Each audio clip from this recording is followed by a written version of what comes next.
जय हिंद दोस्तों, welcome to army super class से दिस से जा रहे हैं शुक्ला। दोस्तों आज की क्लास में हम जीके के इंपॉर्टेंट क्वेश्चन डिस्कस करेंगे। ये टॉप के क्वेश्चन होंगे। कुछ ऐसे क्वेश्चन हैं जो एसएससी एमटीएस की परीक्षाओं में कई बार पूछे गए हैं। क्लास को ध्यान से देखिए एंड क्लास के अंत में बताइए कि आपके कितने क्वेश्चन राइट निकले। सबसे पहले आप लोग क्लास को लाइक करिए, अपने फ्रेंड ग्रुप सभी जगह शेयर कर दीजिएगा ताकि ज़्यादा से ज़्यादा लोग जुड़ सकें। और जो फ्रेंड इस चैनल पर नए हैं वो चैनल को सब्सक्राइब करेंगे, बेल आइकन को प्रेस कीजिए ताकि सभी नोटिफिकेशन आप तक पहुंच सकें। क्लास के अंत में बताइएगा कि आपके कितने क्वेश्चन राइट निकले। चलिए शुरू करते हैं आज की क्लास। क्वेश्चन नंबर फर्स्ट के लिए आंसर करिए। अच्छा क्वेश्चन है, हिस्ट्री से संबंधित क्वेश्चन है। आपको बताना है सातवाहन वंश के सबसे महान शासक कौन थे। बताइएगा सातवाहन वंश के सबसे महान शासक कौन थे। ऑप्शन दिए गए ऑप्शन इस प्रकार हैं। Option number A Pushyamitra Shunga, option number B Gautamiputra Satakarni, option number C Simuka या option number D none of these इनमें से कोई नहीं। आपको बताना है सातवाहन वंश के सबसे महान शासक कौन थे। सभी लोग आंसर करिएगा, ऑप्शन को ध्यान से पढ़िए, उसके बाद ही आंसर करिए। Very good. इसका right answer option number B होगा, Gautamiputra Satakarni. Yes, option number B correct answer है दोस्तों। सातवाहन वंश के सबसे महान शासक गौतमी पुत्र सातकर्णी थे, इसलिए option number B correct answer होगा। अब देखिए क्वेश्चन एग्जाम में पूछा जाता है कि सातवाहन वंश की स्थापना किसने की थी। तो आप लोग याद रखिएगा सिमुक ने दोस्तों सातवाहन वंश की स्थापना की थी। अगर हम ऑप्शन नंबर ए की बात करें पुष्यमित्र शुंग, तो पुष्यमित्र शुंग ने दोस्तों शुंग वंश की स्थापना की थी। तीनों ऑप्शंस के बारे में याद रखिए, तीनों के आपके एग्जाम में क्वेश्चन पूछे जा सकते हैं। चलिए क्वेश्चन नंबर फर्स्ट का ऑप्शन नंबर भी करेक्ट आंसर है। सातवाहन वंश के सबसे महान शासक गौतमी पुत्र सातकर्णी थे। आगे बढ़ते हैं।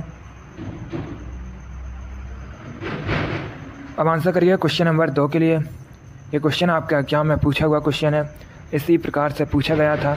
आपको बताना है रेहंद नदी किस नदी की सहायक नदी है। बताइएगा रेहंद नदी किस नदी की सहायक नदी है। ऑप्शन नंबर ए गंगा की, ऑप्शन नंबर बी यमुना की, ऑप्शन नंबर सी सोन की या ऑप्शन नंबर डी गोमती की। क्वेश्चन नंबर 2 के लिए आंसर करिए। Very good. इसका right answer option number C होगा, सोन नदी की। Yes, option number C correct answer है दोस्तों। रेहंद सोन नदी की सहायक नदी है, इसलिए option number C correct answer होगा। अगला क्वेश्चन देखते हैं। अब क्वेश्चन नंबर 3 के लिए आंसर करिए। करेंट से क्वेश्चन है। आपको बताना है वर्तमान में भारत के स्वास्थ्य मंत्री हेल्थ मिनिस्टर कौन है। बताइएगा वर्तमान में भारत के स्वास्थ्य मंत्री कौन है। ऑप्शन इस प्रकार है। Option number A Dharmendra Pradhan, option number B Mansukh Mandaviya, option number C Rajnath Singh या option number D none of these. आपको बताना है भारत के हेल्थ मिनिस्टर कौन है। Good. Right answer option number B होगा, Mansukh Mandaviya. Yes, option number B correct answer है दोस्तों। मनसुख मंडाविया वर्तमान में स्वास्थ्य मंत्री है, इसलिए option number B correct answer होगा। धर्मेंद्र प्रधान वर्तमान में एजुकेशन मिनिस्टर शिक्षा मंत्री हैं। राजनाथ सिंह दोस्तों रक्षा मंत्री हैं। तो आप लोग इनके बारे में याद रखिएगा, यहाँ से आपके एग्जाम में क्वेश्चन पूछे जा सकते हैं।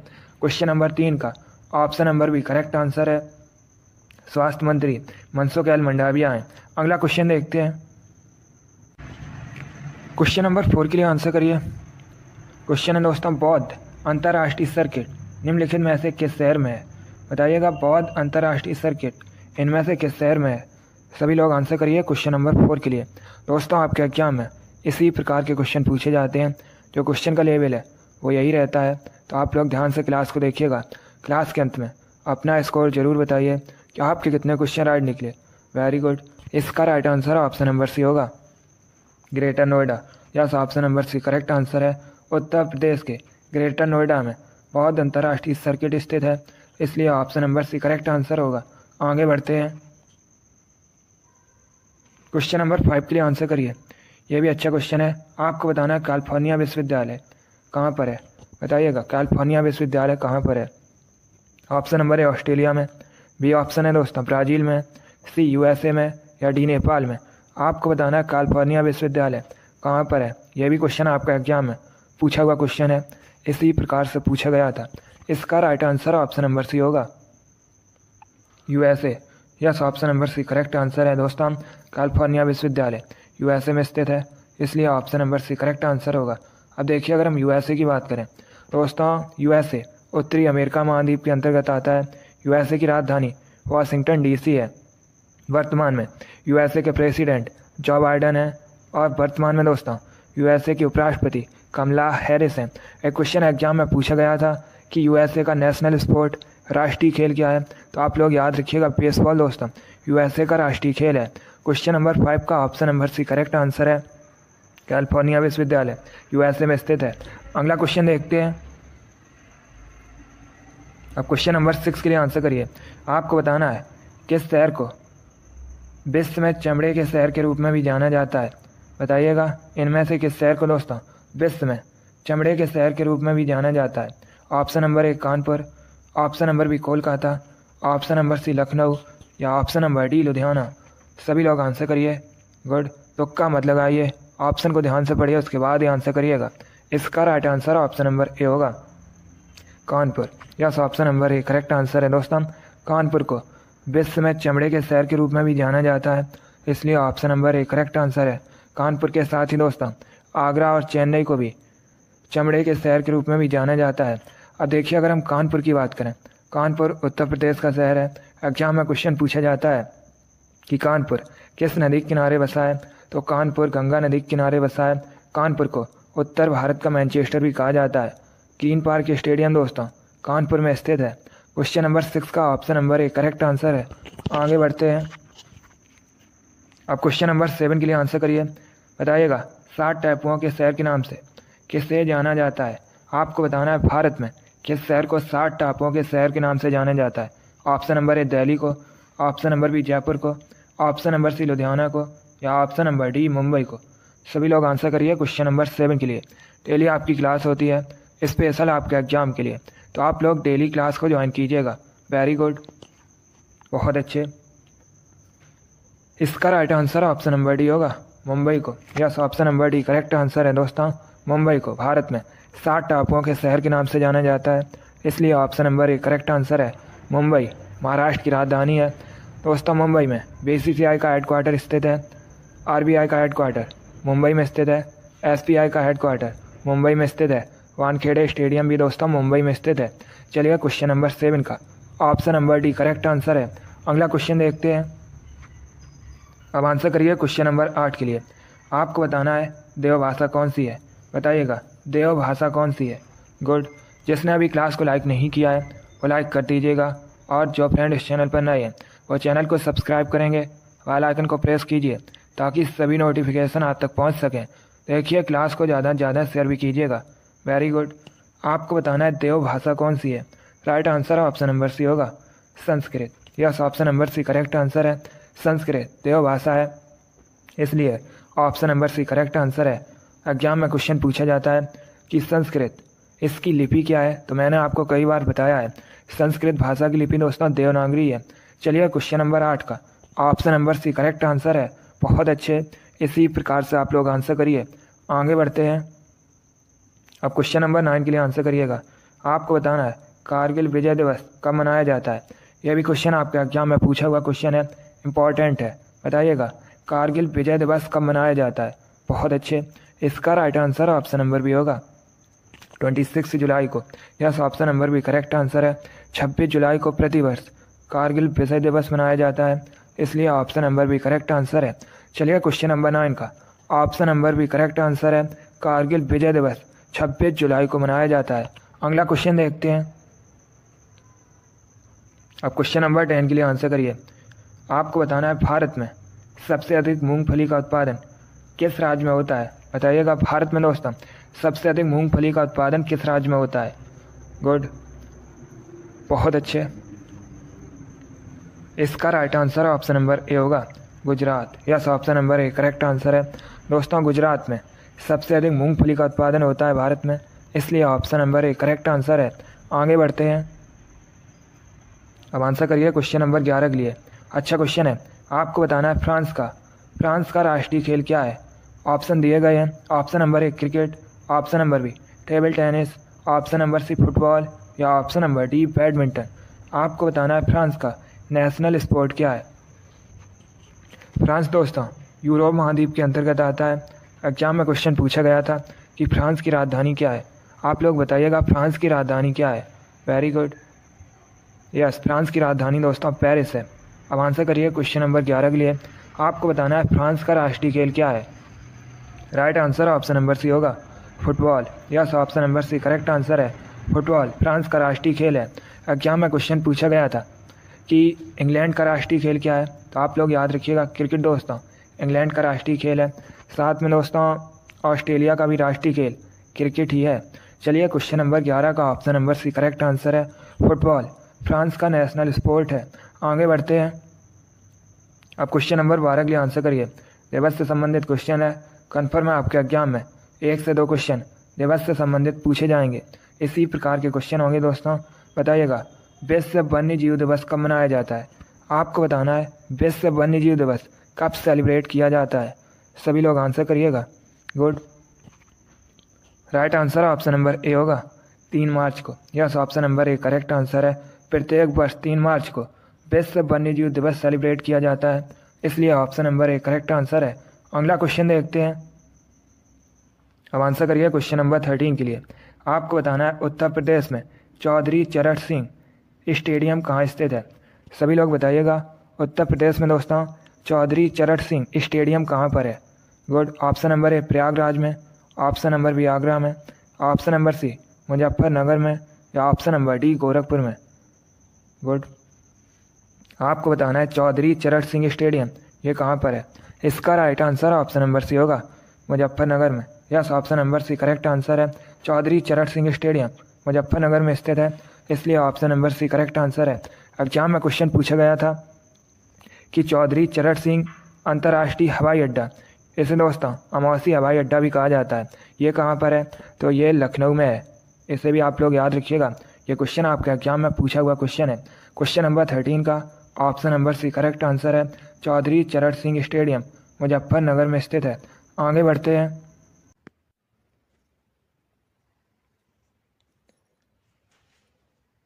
क्वेश्चन नंबर 14 के लिए आंसर करिए।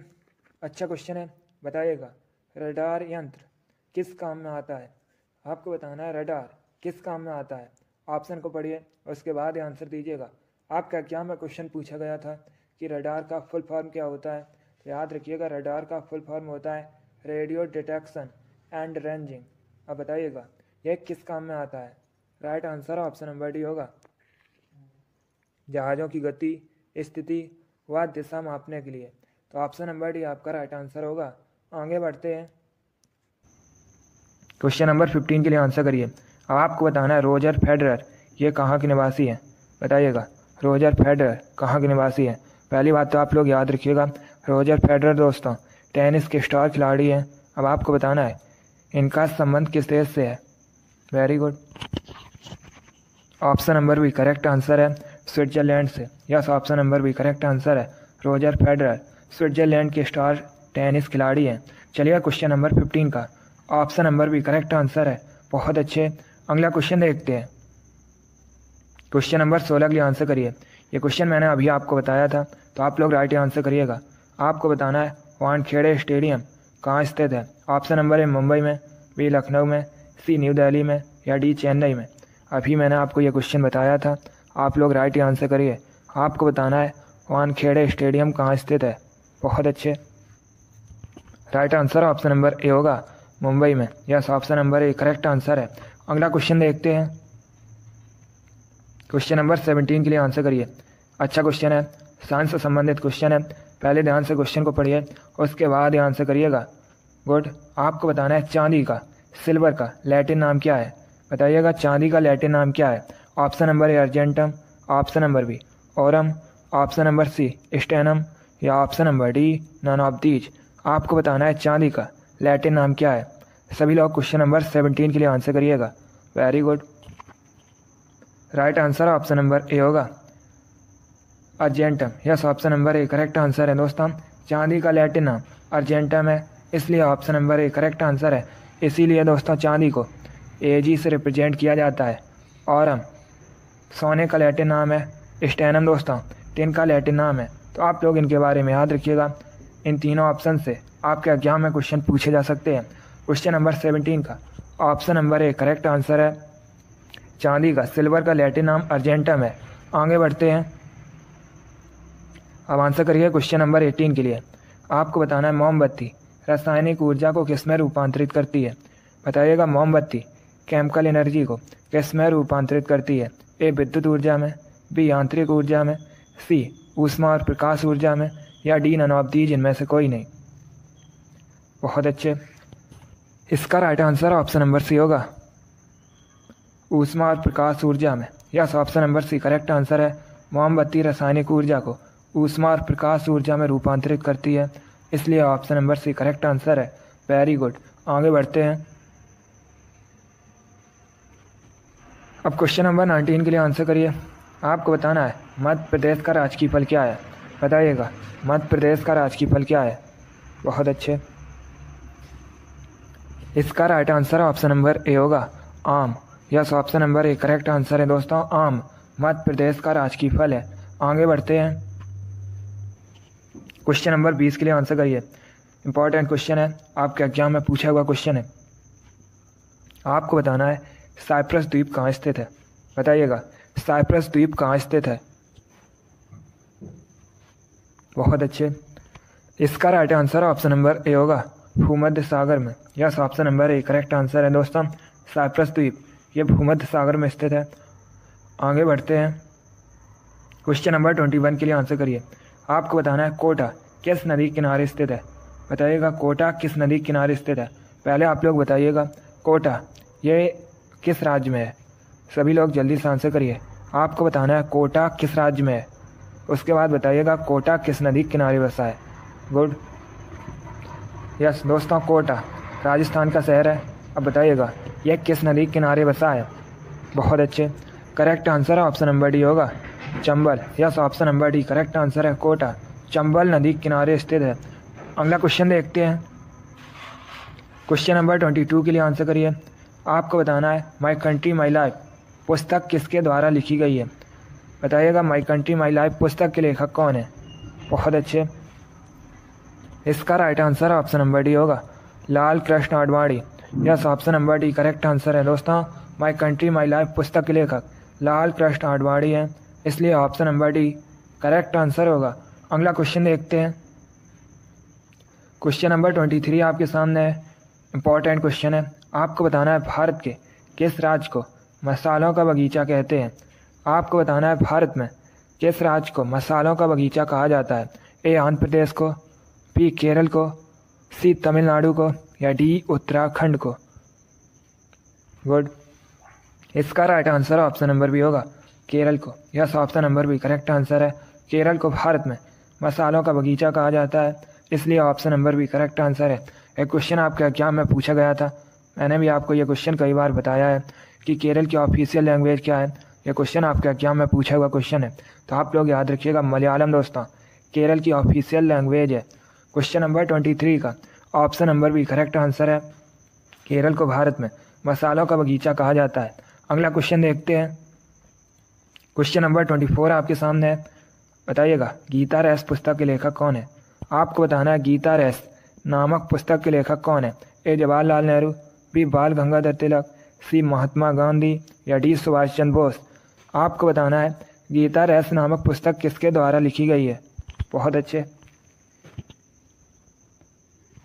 इसका right answer option number B होगा, Bal Gangadhar Tilak. Yes, option number B correct answer है दोस्तों, गीता रेस पुस्तक के लेखक बाल गंगाधर तिलक है। अगला क्वेश्चन देखते हैं। क्वेश्चन नंबर 25 आपके सामने है। अब आपको बताना है धनराज पिल्ले किस खेल से संबंधित हैं। बताइएगा धनराज पिल्ले किस खेल से संबंधित है। गुड। बहुत अच्छे। आपको बताना है धनराज पिल्ले किस खेल से संबंधित है। Right answer option number C होगा, हॉकी से। Yes, option number C correct answer है दोस्तों, धनराज पिल्ले एक भारतीय हॉकी के खिलाड़ी हैं, इसलिए option number C correct answer होगा। अगला क्वेश्चन देखते हैं। क्वेश्चन नंबर 26 के लिए आंसर करिए। इंपॉर्टेंट क्वेश्चन है। बताइएगा सलाल परियोजना किस नदी पर है। एक क्वेश्चन एग्जाम में पूछ लेते हैं कि सलाल परियोजना कहाँ पर है, तो याद रखिएगा दोस्तों ये जम्मू और कश्मीर में है। अब आपको बताना है ये किस नदी पर है। अच्छा क्वेश्चन है, बताइएगा सलाल परियोजना किस नदी पर है। Right answer option number D होगा, चिनाब नदी पर। Yes, option number D correct answer है सलाल परियोजना, जो कि दोस्तों जम्मू कश्मीर में है और ये चिनाब नदी पर स्थित है। अगला क्वेश्चन देखते हैं। क्वेश्चन नंबर 27 के लिए आंसर करिए। बताइएगा फ्लोरीन का परमाणु क्रमांक कितना होता है। आपको बताना है फ्लोरीन की परमाणु संख्या कितनी होती है। पहली बात तो आप लोग याद रखिएगा, फ्लोरीन को दोस्तों एफ से रिप्रेजेंट किया जाता है। अब आपको बताना है फ्लोरीन की परमाणु संख्या कितनी होती है। वेरी गुड, बहुत अच्छे। इसका right answer option number C होगा 9। Yes, option number C correct answer है। फ्लोरीन की परमाणु संख्या 9 होती है। क्वेश्चन नंबर 27 का option number C correct answer है। आगे बढ़ते हैं। अब क्वेश्चन नंबर 28 के लिए आंसर करिए। आपको बताना है विश्व पर्यटन दिवस कब मनाया जाता है। बताइएगा विश्व पर्यटन दिवस कब मनाया जाता है। बहुत अच्छे।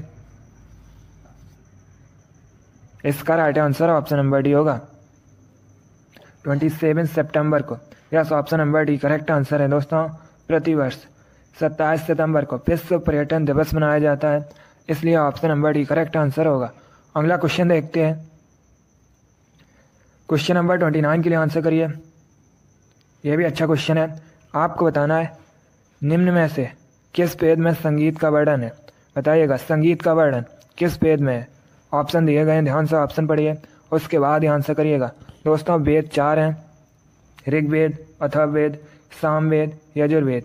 एक क्वेश्चन एग्जाम में पूछ लेते हैं कि वेदों की रचना किस भाषा में की गई है, तो आप लोग याद रखिएगा वेदों की रचना दोस्तों संस्कृत भाषा में की गई है। अब बताइएगा किस वेद में संगीत का वर्णन है। Good, right answer option number C होगा सामवेद में। Yes, option number C correct answer है। सामवेद में संगीत का वर्णन है, इसलिए option number C correct answer है। एग्जाम में क्वेश्चन पूछा गया था कि सबसे प्राचीन वेद कौन सा है, तो याद रखिएगा दोस्तों ऋग्वेद सबसे प्राचीन वेद है। और एक क्वेश्चन एग्जाम में पूछा जाता है कि गायत्री मंत्र का उल्लेख किस वेद में है, तो आप लोग याद रखिएगा ऋग्वेद में दोस्तों गायत्री मंत्र का उल्लेख है। चलिए क्वेश्चन नंबर 29 का option number C correct answer है संगीत का वर्णन सामवेद में है। आगे बढ़ते हैं। क्वेश्चन नंबर 30 के लिए आंसर करिए। आपको बताना है किसे एशियाई नोबेल पुरस्कार के नाम से भी जाना जाता है। बताइएगा किसे दोस्तों, या किस पुरस्कार को एशियाई नोबेल पुरस्कार के नाम से भी जाना जाता है। Option number A Ramon Magsaysay पुरस्कार, option number B Shanti Swarup Bhatnagar पुरस्कार, ऑप्शन नंबर सी ऑस्कर पुरस्कार, या option number D none of these, इनमें से कोई नहीं। क्वेश्चन नंबर 30 के लिए आंसर करिएगा। बहुत अच्छे। इसका right answer option number A होगा रेमन मैग्सेसे पुरस्कार। Yes, option number A correct answer है। रेमन मैग्सेसे पुरस्कार को एशियाई नोबेल पुरस्कार के नाम से भी जाना जाता है, इसलिए option number A correct answer है। यह भी इंपॉर्टेंट क्वेश्चन है, आपको एग्जाम में देखने को मिल सकता है। आगे बढ़ते हैं। क्वेश्चन नंबर 31 के लिए आंसर करिए। बताइएगा ओणम किस राज्य का प्रमुख त्यौहार है। आपको बताना है ओणम दोस्तों किस राज्य का मेन फेस्टिवल है। ए असम का, बी मिजोरम का, सी केरल का, या डी नागालैंड का। सभी लोग आंसर करिएगा। गुड, इसका right answer option number C होगा केरल का। Yes, option number C correct answer है दोस्तों। ओणम केरल का एक प्रमुख त्यौहार है, इसलिए option number C correct answer होगा। अगला क्वेश्चन देखते हैं। क्वेश्चन नंबर 32 के लिए आंसर करिएगा। ये क्वेश्चन आपके एग्जाम में पूछा हुआ क्वेश्चन है, इसी प्रकार से पूछा गया था। आपको बताना है निम्न में से किसे भारत रत्न नहीं मिला है। बताइएगा किसे इनमें से दोस्तों भारत रत्न नहीं मिला है। भारत रत्न भारत का सर्वोच्च नागरिक पुरस्कार है, ये दोस्तों राष्ट्रपति द्वारा प्रदान किया जाता है। अब आपको बताना है इनमें से किसे भारत रत्न नहीं मिला है। गुड, इसका right answer option number D होगा सोनिया गांधी को। Yes, option number D correct answer है। इनमें से दोस्तों सोनिया गांधी को भारत रत्न नहीं मिला है, इसलिए option number D correct answer होगा। बाकी मोरारजी देसाई, गुलजारी लाल नंदा, राजीव गांधी, इनको भारत रत्न मिला है। क्वेश्चन नंबर 32 का option number D correct answer होगा सोनिया गांधी को भारत रत्न नहीं मिला है। अगला क्वेश्चन देखते हैं। क्वेश्चन नंबर 33 आपके सामने है। बताइएगा गीत गोविंद के रचयिता कौन है। आपको बताना है गीत गोविंद इसके रचयिता कौन है। बहुत अच्छे, right answer option number B होगा Jayadev. Yes, option number B correct answer है दोस्तों। जयदेव गीत गोविंद के रचयिता हैं, इसलिए option number B correct answer होगा। देखिए एग्जाम में क्वेश्चन पूछा गया था, अगर हम ऑप्शन नंबर सी की बात करें, वाण भट्ट, हर चरित्र के लेखक कौन है? तो आप लोग याद रखिएगा वाण भट्ट हैं। और एक क्वेश्चन पूछा जाता है कादम्बरी के लेखक कौन है, तब भी आप लोग याद रखिए वाण भट्ट। चलिए क्वेश्चन नंबर 33 का ऑप्शन नंबर भी करेक्ट आंसर है, गीत गोविंद के रचयिता दोस्तों गीत गोविंद के जयदेव हैं। आगे बढ़ते हैं, क्वेश्चन नंबर 34 के लिए आंसर करिए। बताइएगा महाभारत में अर्जुन किसके पुत्र थे? आपको बताना है महाभारत में दोस्तों अर्जुन किसके पुत्र थे।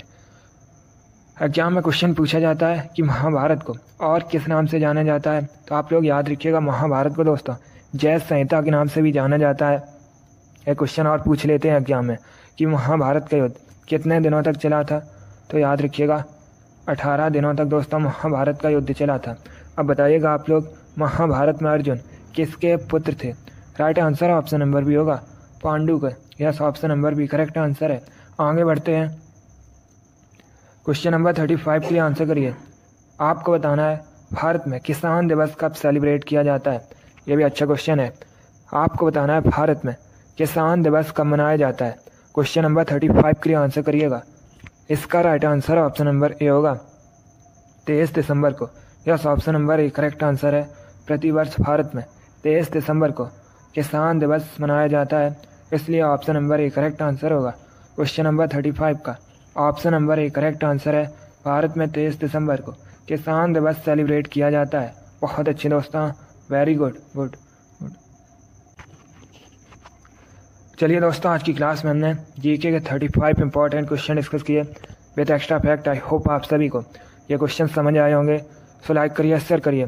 चैनल पर नए हैं तो चैनल को सब्सक्राइब कीजिए, बेल आइकन को प्रेस कीजिए ताकि सभी नोटिफिकेशन आप तक पहुंच सकें। आप लोग अपना स्कोर कमेंट बॉक्स में ज़रूर बताइए कि आपके कितने क्वेश्चन राइट निकले। इसी के साथ मैं आपको मिलूंगा अगली क्लास में। Thank you guys, thank you for watching. God bless you all.